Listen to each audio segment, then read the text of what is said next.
Hey everybody, welcome to Away Games, a Chicago Cubs podcast. More of a Chicago Cubs podcast than ever. I feel like there's been like 2 or 3 more that have popped up lately. So one of the many Chicago Cubs podcasts, 2 comedians hosting the show talking about the Cubs. I'm one of them. My name's Kevin McCaffrey.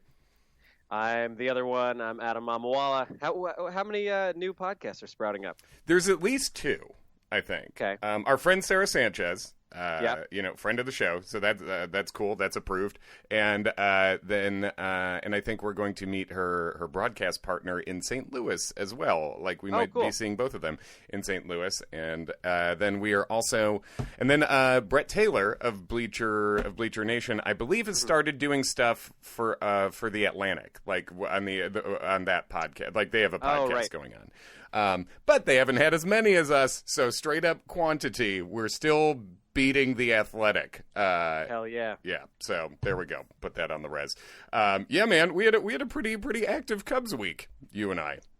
I guess we did. Well, you and I went to the game in D.C. on Sunday. It was your first experience at Nats Park. Crossed it off. Yeah. I would say it was nicer than I was anticipating. I wasn't really, it's weird. It's one of those parks like I didn't really, I know what it looked like from the outside, but I didn't really have any big ideas about what kind of defining characteristics it had or whether it would play. I had no real idea about whether it plays like friendly to hitters or pitchers. Seems like right field's pretty reachable over there. Mm-hmm. It seems like the ball carried well there. I think the Rendon homer, as he hit it, I kind of didn't expect it to go out and it just kept going. Well, I think also it being as hot as it was, I'm sure the ball was carrying more than it has been to this point this year because even at night had to have been like 80 degrees and humid. That's true. It was the hottest day. So, but yeah, it seemed like it also was, it was Cubs Nationals. Nationals are bad. Close to half the crowd was Cubs fans. And it was also going against the Game of Thrones finale. So it was not a packed stadium, in any way. So it felt very, navigatable. But also I assume if I got a weird read on that just based on the capacity. You know what I mean? Yes. Yeah, that's true. I don't know how much of the bad crowd is Game of Thrones' fault or just Dave Martinez's fault. Yeah, it could be both. Dave Martinez. Winter may be coming for Dave Martinez pretty soon. That is a very good point. It seems like winter's been on its way for Dave for a while. He hasn't gotten quite as unceremoniously not fired as I don't know if you saw this week. This is the rare not Cubs related at all news, but the Mets came out and announced that they weren't firing Mickey Callaway. So it's like your shit's going bad when the general manager has to come out in May and be like, "Hey guys, we're not firing this dude yet," Exactly. But that's what happens when you get swept by the Marlins. That's what and so it seems like Callaway, Dave Martinez, probably next on the chopping block. But yeah, we saw. I think the most important news to me is that your insane streak it's continuing. It is continuing. Tell people what this streak is.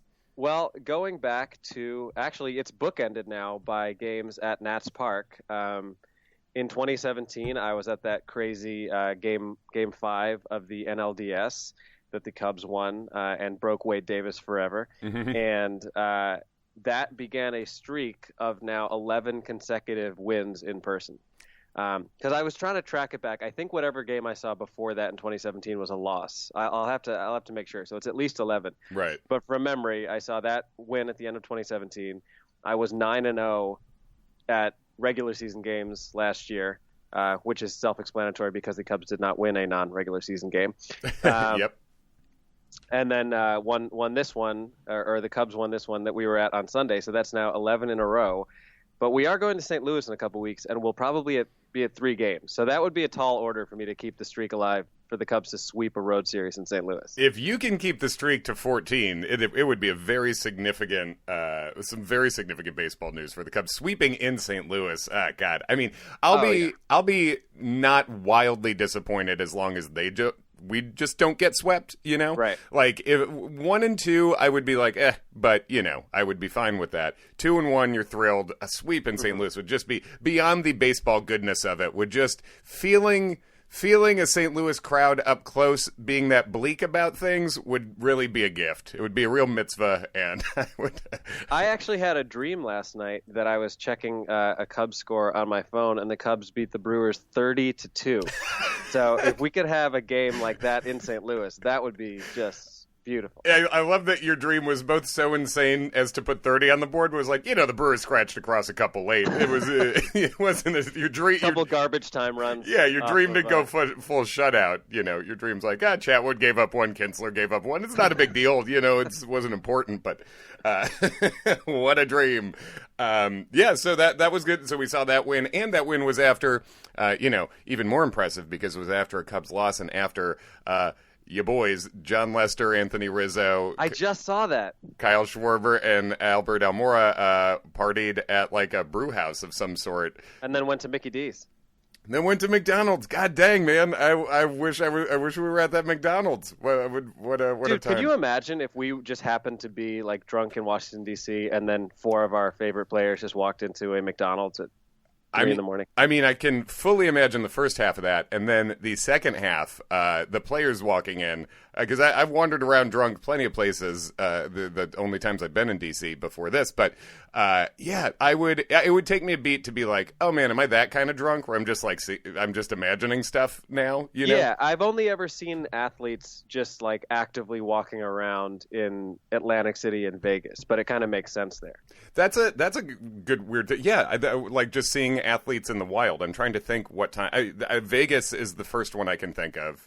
Yeah, because Vegas like has the NBA Summer League, so there's a lot of like young guys there, and then there's like just famous people who are partying there. Like I saw like Andre Iguodala walked right past me in Vegas one time, and he's a it's like NBA players stick out, I think, a lot more than even baseball players. Oh, for sure, because dudes can just be jacked or whatever, but like right. NBA, once you get above a certain height, something's up with that guy, for sure. Totally. I'm trying to think the main other random one I can think of is when I was a kid, I saw Chris Chelios at McDonald's, at our local Hinsdale, Illinois McDonald's, and he signed stuff for people, so that was very nice.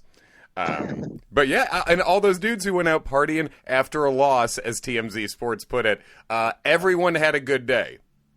Yeah. Almora, multiple doubles. Schwarber had one of the greatest 0 for 0 games going for a while. He had two RBIs and a run scored while he was 0 for 0, which was awesome. Yeah. And then Rizzo hit a bomb. Yeah, so everyone, get drunk and have McDonald's all the time, fellas.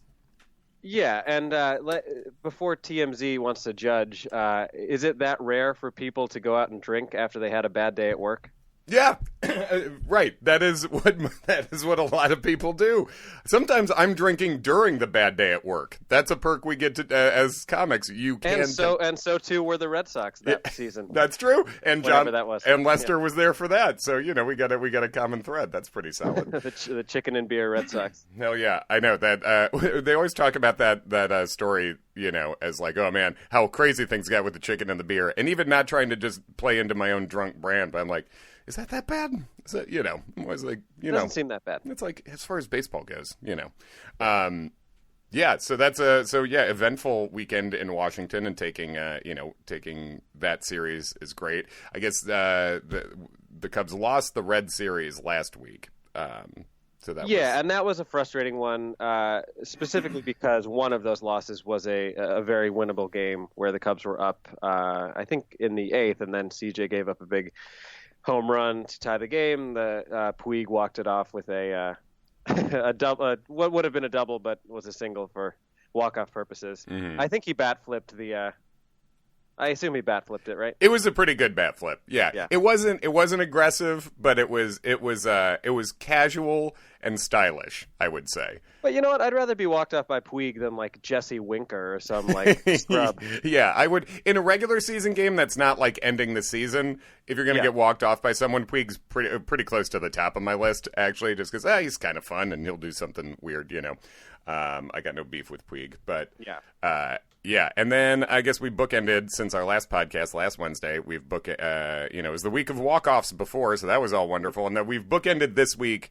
That's been it's been a middling week, not horrific, but we bookended it. We're recording this Tuesday, and the loss last night against the Phillies was, I'd say, up there with the worst losses of this season for sure. Yeah, it was. Because I was tracking it on my phone. I was running around New York doing stand-up shows and stuff. But break it down for us. Well, I mean, basically, it started out being exactly what you would have wanted it to be. It was Arrieta's return to Wrigley, and he got a really nice ovation his first time up the plate, which was really cool, and stepped out of the box and tipped his cap and all that stuff. I don't know if they did a tribute video, because I think they had done one last year. When he was there. Right. They did the tribute video last year, and also you went out of his way to walk around and, he stepped off the mound and sort of he walked around a bit to give Arrieta the time and give the crowd the time. He went out of his way. It was cool. Yeah, and you've been incredibly complimentary and respectful of Arrieta, leading up to this. He knows the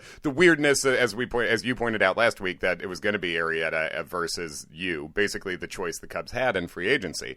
So that was a little awkward. And you said everything Arrieta's got top 5 stuff. He's a legend in Chicago. It'll be fun. He was looking forward to just seeing him up close. And you specifically wanted to have a good start at Wrigley for basically the first time. And you know what? He really did. So basically, both guys looked pretty solid. You kind of picked up where he left off in terms of throwing strikes and not walking a lot of guys. I don't know what his stat line ended up being, but it couldn't have been more than a few. And Cubs scratched one across against Arrieta. It was looking pretty good. And then Cubs are up 1-0 in the 6th inning. Darvish is one. This is the theme of the night. Darvish is 1 strike away from getting out of it. And it would have been just awesome to see him get out of that inning and walk off the mound with a 1-0 lead, done for the night.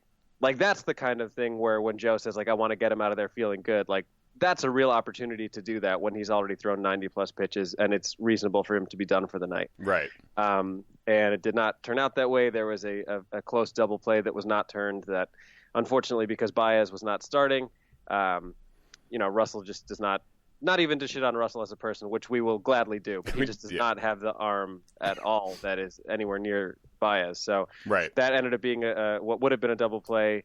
That was not. Then a dribbler got through the middle to tie the game, and then with runners on second and third, I don't even remember who hit it, but somebody hit a kind of a wonky triple down the line that caromed off the wall and got past Hayward, which is another anomaly. Yeah, it seems like it was just a lot of one hair away from if any split decision goes to the Cubs along the way, it's a win, but it seems like many of them did not. Yeah, it was very frustrating. So then, ultimately Darvish throws 6 innings and gives up 3 runs, which generally speaking, I guess you'll take. Right. It was an opportunity the way that it happened sucked, and it was an opportunity for him to really be feeling good, especially given who he was facing. Right. And it seems like the start was sort of better than the numbers indicate, sort of like Hendricks when we saw him on Sunday, where he carried a no-hitter. Yeah, it was a weird one. Carried a no-hitter kind of late and then ended up giving up 4 runs. And Darvish ended up, his line was 6 innings, 7 strikeouts, 3 walks, only 4 hits, but 3 earned runs given up. So yeah, it seems like it was, technically that is the bare minimum for quality start, for an official quality start, but it does sound like it was better than that. So that's good, Right. So then after that, Arrieta, I think he got through 7, and then in the bottom of the 8th, Descalso hit a go-ahead Little League home run. Hell yeah. So ties the game with a triple, and then the throw it looked like it went off his cleat and flew into the stands, and he ended up scoring. And that was a really cool moment because, not that they aren't usually, but the Cubs dugout was really fired up. You could, if you go back and watch that clip, you can see as Descalso sliding into third and the ball goes out of play, it was reminiscent of my favorite GIF of Rizzo celebrating Arrieta's home run against the Giants, where he's just jumping around and hugging everybody in the dugout. Everyone was I noticed that too. Everyone was sort of pogo sticking up and down and pointing, excitedly pointing, oh, it's out. That's a homer. It was a very excited, childlike bunch there. It was almost like an NBA bench, Yeah, exactly. Yeah. Which we did discuss over the weekend is our favorite thing in the world. Guys holding each other, everybody holding everybody back. Yeah, nobody beats an NBA bench, but that was that was pretty good. And then so then Brock comes in because obviously you and I saw Cishek throw 2 1/3. Yeah, he went full Wade Davis. Yeah, and we were saying on just from a personal standpoint, I I seem to see that a lot because the last Cubs game that I saw in DC was the Wade Davis game where he threw, I think, same thing, 2 1/3. I was also at the World Series game where Chapman threw, I think, 2 2/3. Game 5, yeah. Yeah, and it was just kind of weird. Like there were a lot of similarities to the game that we were at Sunday. Obviously not as intense, but between that and the game that I had been at before. But anyway, Cishek threw way too much to expect him to pitch yesterday. Obviously, Strope is out. Obviously, Morrow may never pitch again. Mm-hmm. And Brock was like okay, and then a close check swing against McCutchen that would have ended the game did not go the Cubs' way, and I don't even know how close it was. Frankly. Oh, I've seen you can. There's the screen grab is up online anywhere now. It's not that close. Basically, he is. It was fast, so I understand. You know what I mean? It was one of those like quick check and back, but it's it's fast, but it's also the kind of thing where his wrist broke, the bat pointed forward. So it really was. When you appeal to first, that's the thing that the it can see is sort of how the bat's pointing, because the can't see the bat from that line in relation really to the front of the plate. Also, the thing about you have to cross the plate, that's not really how the check swing works, because everyone in the majors stands on the back of the batter's box. So you're not even, you're frequently, you can swing almost 3/4 without crossing the plate, if you want to. But yeah, so he definitely broke his wrist. The bat was pointing forward. That was a missed third strike. And by Hunter Wendelstedt. And if by the way, if you love a good hating on a bad ump, follow our friend at Ken Schultz _ one of the best ump roasters in the game. He is he truly has a good range. You've heard of a rump roaster, but have you heard of an ump roaster? Yeah. So follow Ken, Cubs Den and Baseball Prospectus writer Ken Schultz will yell at umps all you want. I'm just looking at his tweets right now where he said, tonight's Phillies player of the game is Hunter Wendelstedt. And Ken said, always good when Kimbrel and Keuchel can't find work, but these guys get longer appointments than fucking Supreme Court justices. Can't keep up the great work at MLB. That's great because there truly are. It is easier to get fired as a Supreme Court justice than it is as a just trash umpire who just can sit around, be fat, never face any sort of consequence for fucking 40 years. Yeah, if you're a major league umpire, you're basically like a pope. Mm-hmm. It's just a shit ton of popes, just all the way up. Pope Angel Hernandez, Pope Joe West, etc. But yeah, so that is a real friggin' bummer. Yeah, well, and even after that, so then McCutchen ends up walking, and I don't even remember who it was, but again, the Cubs are down, or the Phillies are down to their last strike, and it's a little squibber bloop hit just over Rizzo's head that ties the game, which is super frustrating. And then in extras, I think it's Real Muto hits a home run, and that pretty much seals the deal. So it was super frustrating, and anytime you're a strike away from winning and you don't, it sucks. Mm-hmm. If we're talking about the baseball gods here, the Phillies had a pretty rough loss against the Cubs last year at Wrigley when the Cubs were down to their last strike, and then Hayward went grand salami on them. So right. I guess things tend to balance out sometimes. Right. Yeah, and then this podcast is coming out after the Tuesday game will have happened. So apologies for not commenting on that. But hopefully the Cubs won 30-2. I assume Adam's dream was just slightly off on the team. Well, yeah. And the bottom line is that means with the recent split on the road of 3-3, and then last night they're 3-4 in their last week worth of games essentially, which is not great, but. I mean, they were coming off an amazing run. Yes. And if you're following up an 8-2 homestand with was it 8-2 or 9-1 at home? 8-2, I think. Yeah, I think 8-2. The Marlins lost and then the Brewers lost. But you're following up an 8-2 homestand with a 3-3 road trip. Mm-hmm. Not ideal, but I'll take that. Yeah, you're not going to go 8-2 at every 10 the whole way. So even though it is a somewhat disappointing 3-4, winning the series in Washington is a good thing. So, and sometimes you are just going to lose a dumb series to the Reds, but at least they didn't go in there and get swept by someone dumb. So it really is maintain and then get on your hot streaks. Try to keep the really terrible cold streaks from happening, which really the Cubs, the first 9 games of the season was that. And then since then, they've been great, not that it matters at all, but just as far as, like non-homer journalists, broadcasters, whatever, how they're perceiving the Cubs. In the latest ESPN Power Rankings, the Cubs were up to 3rd in that. So it's like, I mean, people know the Cubs are good. They are good. This is a really deep roster, and the rotation's been incredible. And and everyone, no one's there's not really anyone who super concerns you individually right now. I don't think. I think most of in the rotation or in general. Just in general. I'm trying to think of like single play. I mean,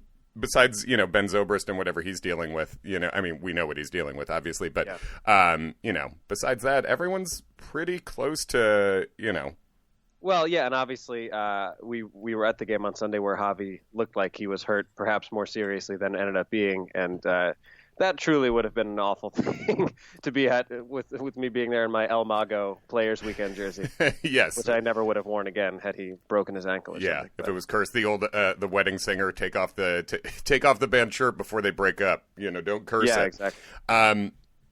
So hopefully Javi just missed it. He missed Monday, and then hopefully it's only a couple of days, and he's back to fine. Because it's this team does have depth in the lineup, but he and Contreras really seem to be the most. There's really no.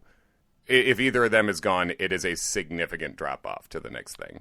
Well, right, and because of the fact that, and I'm on board with Contreras getting off days, but like last night was a night where because Darvish was pitching and Javi was a little banged up, you don't have either of them in the lineup, and that can be the difference in winning or losing a game for sure. Looking at the lineup, that Monday lineup was. I remember thinking like, oh, this is about the weakest a Cubs lineup can be. I mean, Caratini has been great. It's been a small sample he's hitting size. 500 in a very small sample size. Right. So he's been great, but also Victor Caratini was hitting cleanup for the Cubs. That is weird. You know what I mean? That sort of goes back to the, not to harp on it, it's over, not to harper on it, it's over. But basically when people were like, oh, I don't know if the Cubs have room for Bryce Harper. Well, pretty sure they do, because Victor Caratini hit cleanup yesterday. So yeah, that I think they could have squeezed him in to the lineup there. But yeah.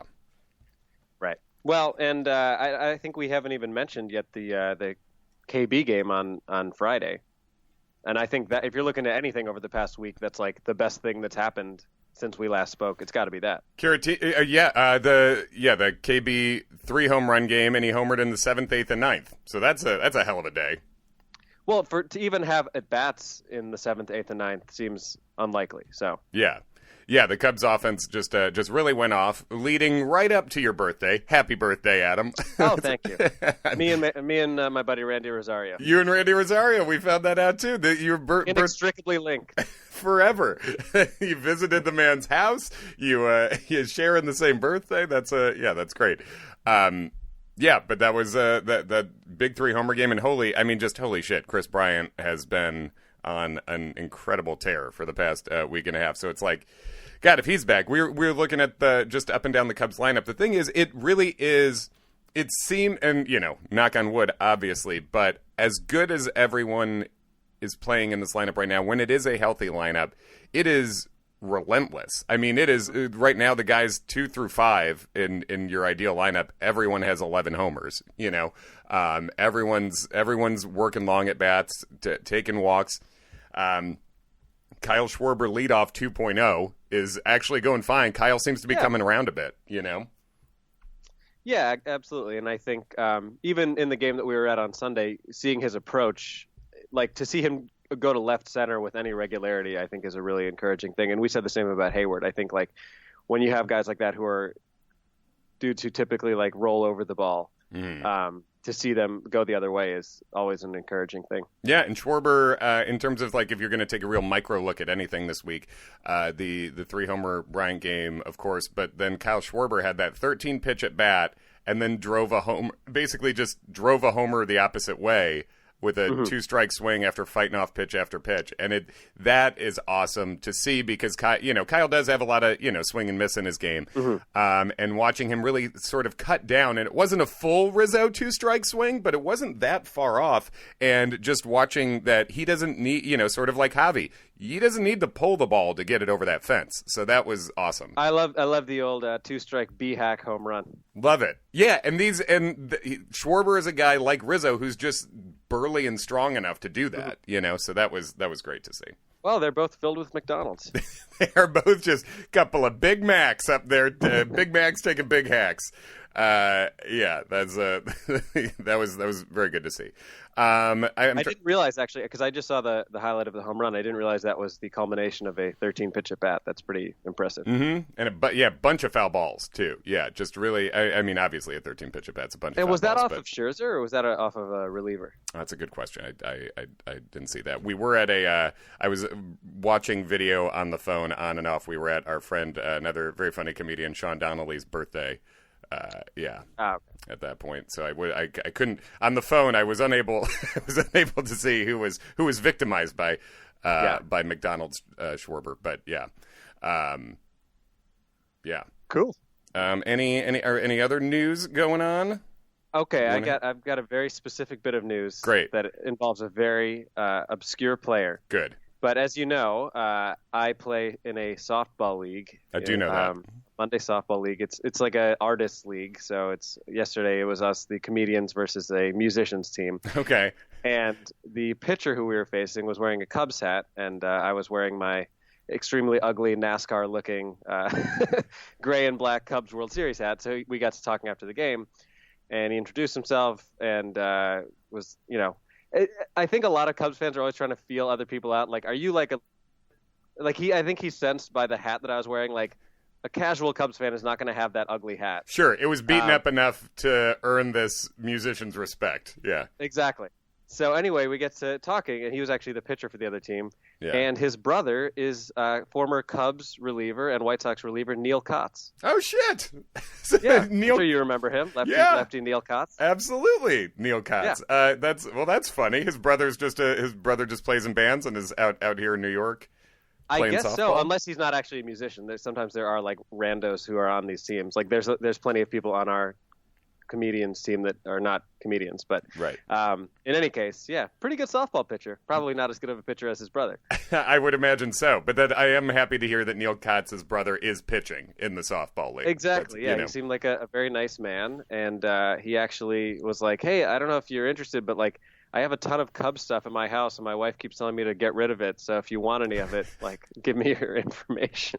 Man, you're just going to a yard sale, like exactly. Yeah, that's pretty good. So we'll see what I get from the House of Kotz. Nice. And he said he went to World Series games 1 and 7 in Cleveland. Okay. And that he justified that expenditure by the fact that like he's never paid for a baseball game up until that point, because like his brother's been in the bigs for so long that any game that he wanted to go to, he could usually get a hookup. That makes sense. Also, I think it's a good thing that Neil Kotz's career was mostly with the White Sox, but Cubs fan brother.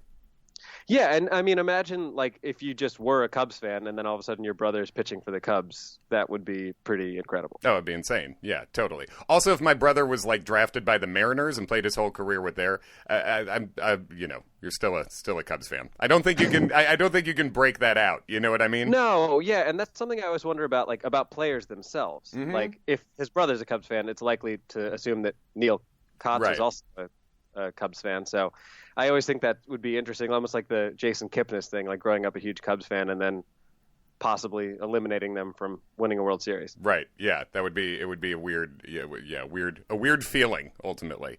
It's like as long as you're not, if Kipnis is watching the Cubs, otherwise maybe he still roots for them because he ultimately is a Cubs fan. But in as much as it affects himself or his team, obviously you wouldn't. Right. Yeah. I think that's fair.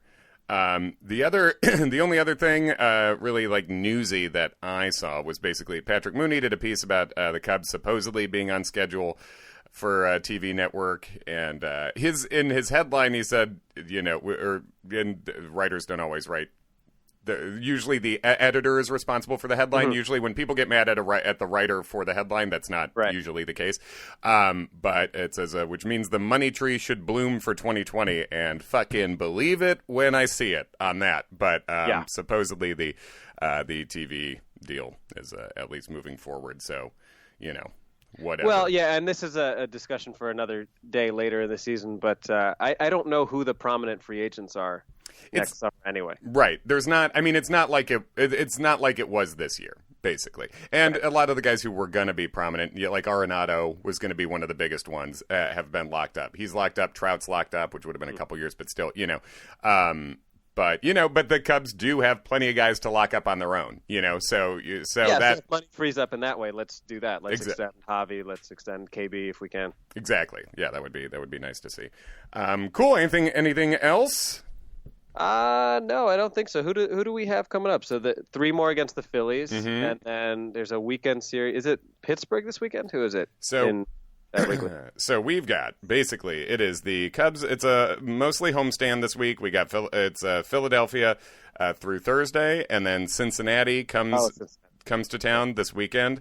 And after that, it's traveling at Houston. The 2 best teams of this generation, of this era, the Houston Astros and the Chicago Cubs playing each other in a very possible World Series preview. And then after that, the Cubs get a day off, which is good after our pitching staff has to deal with Houston in a DH world, and then day off, and then the St. Louis series. A day off for them and a travel day for us. Yeah, exactly. We'll be doing travel day on Thursday. Adam and I will be at we're at the Pirates-Brewers game as we drive to St. Louis next Thursday. Pirates. Go Pirates. We get to root for the Pirates that day. Cool. And all right, what are you looking for this week? We've been doing the prediction, so might as well, right? Well, I think you got to at least get the split against Philly, so that means winning 2 of the next 3. No reason to not win 2 of 3 against Cincinnati or sweep. Yeah, let's sweep that. Yeah, Houston. I don't know what the pitching matchup is on Monday. I'm gonna go for a 5-2 call here, which is bold, I know, but I think maybe lose 1 of these next 3 against the Phillies. Let's say sweep the Reds, and then maybe lose on Memorial Day. Yeah, that's I'll say the exact same thing. That I think, and then we're not including the final game of Houston because we will podcast again before that because we come out every Wednesday, as you know if you listen to this. Whoa, oh my God, that's our exit music that just happened to come on. Nice. That's well timed. Follow us at Away Games Pod on Twitter and Instagram. Thanks for listening, everybody.